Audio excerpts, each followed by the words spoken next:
So we'll start with the speaking module today, which goes for around 11 to 14 minutes.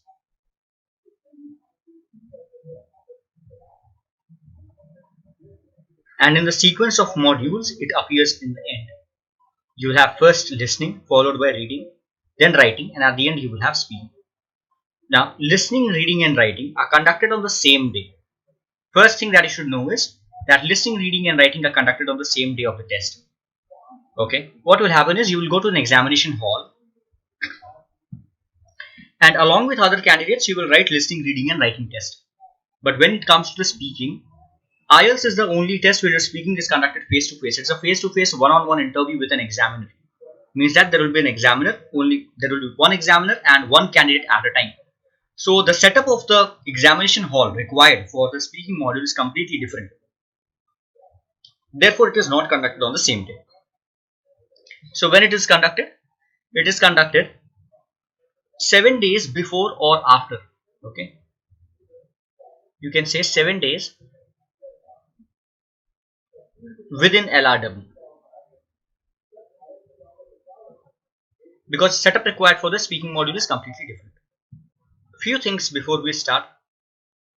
On the speaking day, you will have an examiner and the candidate will be there, that is you, and there will be a voice recording. Your entire interview or the test will be recorded. Why is it recorded? Because this has to go to the second examiner. Your speaking test is actually evaluated by 2 examiners. So the first examiner that takes your test and the second examiner to whom your recording goes. So what goes? Your audio recording goes. So now answer this question. Does body language play a role in the IELTS speaking? Guys, the answer, I have already given you the answer actually. If you listen to me very carefully, I said that the audio is being recorded. So if the audio is being recorded, imagine what goes to the second examiner. The second examiner doesn't have your video. The second examiner is not able to see your body language. The examiner is not able to see your gestures and postures. So how will the second examiner mark you on body language, right? Only the first examiner, so body language is not assessed. Because your audio is recorded, your video is not recorded. So the second examiner, let's say the first examiner gives you marks on your body language. That your body language is good, so the first examiner gives you some marks on that. But when it goes to the second examiner doesn't have your body language. The second examiner has not even seen you, who the person is, right?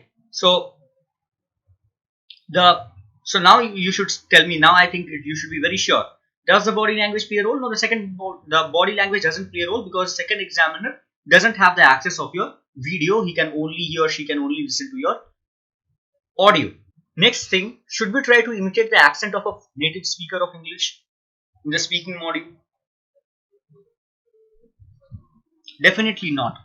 Being non-native speakers of English, we are not expected to speak in a native accent. Okay. Also, when you are imitating an accent, for how long will you be able to do it? The examiner will definitely be able to understand that this is not your natural tone of voice and you are trying to imitate the accent, and hence you will be negatively marked, or you will not create a good impression. That you will definitely be marked under somewhere. Your pronunciation may go for a toss. So keeping that in mind, you should not try to imitate the accent of a native speaker of English. The entire speaking test is divided into 3 parts.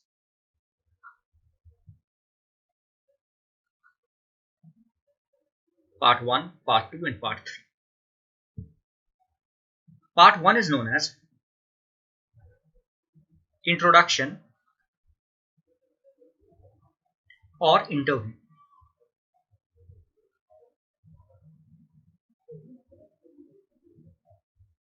Part 2 is known as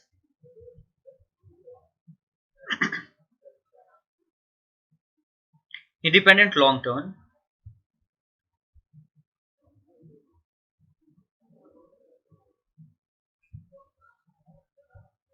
or Cue Card. Part 3 is known as a two-way discussion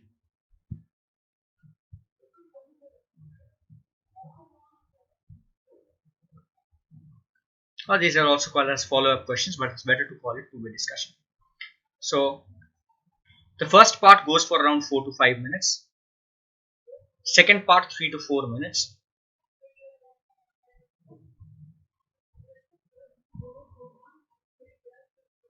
And the last part will go for 4 to 5 minutes again. Okay, so these are the 3 parts of your speaking module. What happens in the first part? In the first part, you are asked questions on very familiar topic. Okay, they'll ask you questions about your hometown, about the food that you like to eat, about movies that you like to watch, music that you like to listen to, books that you like to read, such kind of your daily routine, very familiar topic. Questions on very familiar topics are asked in the part 1. And in the part 1, as soon as the question is asked, you are expected to start answering. There is no preparation time in the part 1. But when we come to the part 2 gives you 1 minute of preparation time. Okay, what happens in the part 2 is,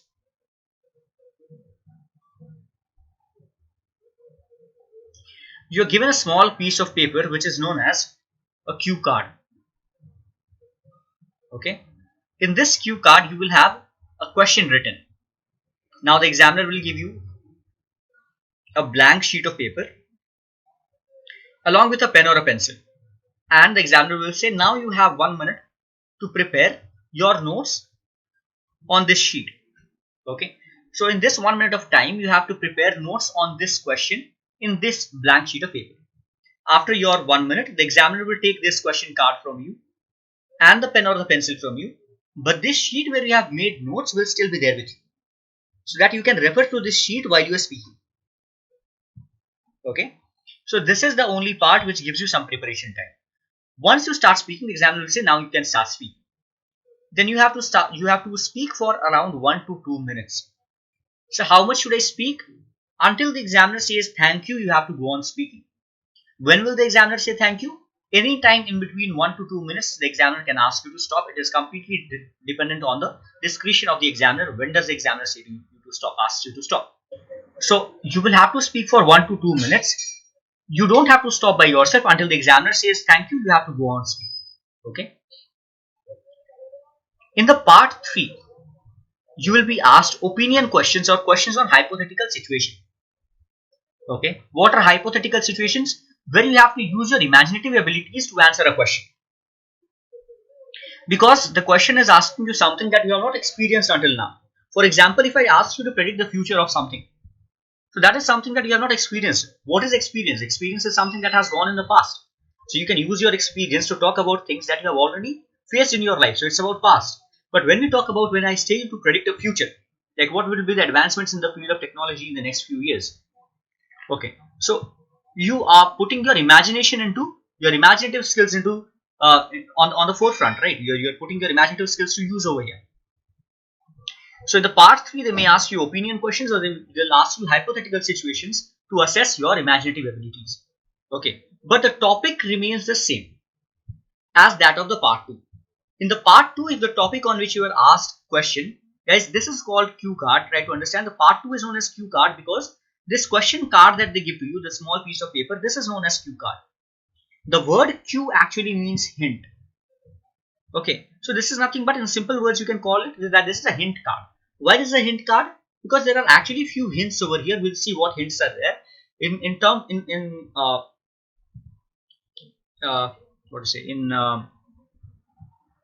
The form of bullets. They give you few hints of what to answer. Okay, what should you speak in your answer? That hint will be there in this question card that is given to you. So that's the reason why this is known as cue card. So if in the cue card you get a topic which is academic, for example, if the topic is academic, then in the part 3 you will be asked questions on the same topic.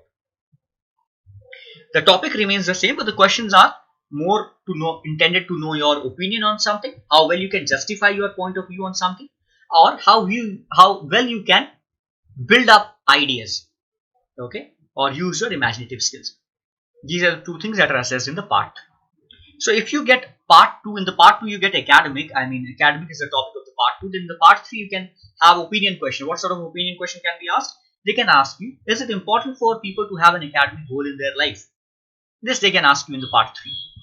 So this is about your opinion, right? So when they ask about your opinion, you should use phrases like, according to me, in my point of view, I believe that, I sternly believe, I firmly believe, vehemently believe. Such kind of things you should use as introductory phrases to give your opinion, right? We'll see more of it in the part 3. Now, before part 1, part 2 and part 3, you will have something which is known as part 0. Now, what is part 0? On the day of the exam, you'll be asked to carry your passport with you as a proof of identity. So as soon as you go to the examination hall, the first thing that the examiner asks for is your passport. The examiner will say, may I have your passport please, or your identity please. You will produce the passport to the examiner. The examiner will verify your passport, and then the examiner, since the test is being recorded, the examiner will also get recorded his or her teacher number. Okay, each candidate have their teacher number. So they will say, I am XYZ, wearing the teacher number this, and then they'll say, may I know your name please. So you have to tell your name over there. They may ask you one or two additional questions as well. Remember that this is a formality section. This happens with all the candidates. This is a non-assessed part of your speaking test. You are not assessed until now. From where your test has to begin, the examiner will tell you. Now let's start with the test now, or let's start with the part 1. Let's talk about music, for example. So they will introduce you the topic. So as soon as they introduce you the topic, they say, let's talk about. And as soon as they introduce the topic, you have to understand that now your test begins. Okay, so they'll first introduce the topic in the part 1, and then they'll start asking questions on that topic. So in the part 1, you may get few questions on 2 or 3 different topics.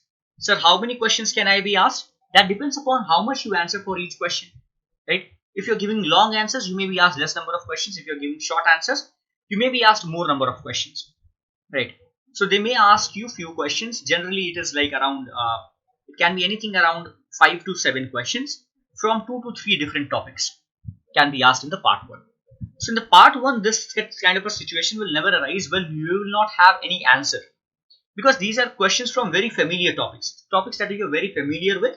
Don't need any preparation, okay, except from like you don't need to generate ideas, I would say. Rather, you have to focus on other things that we'll discuss in today's class, but definitely something that you don't need to think upon much, because this is from your personal experience, from your life, something that you are very familiar with. Okay, so you will not be given any time. You are expected to speak as soon as the question is asked. You can actually take 2-3 seconds of time, or max 5 seconds of time. If the candidate doesn't answer the question within 10 seconds, the examiner has all the right to abrogate this question and move to the next question.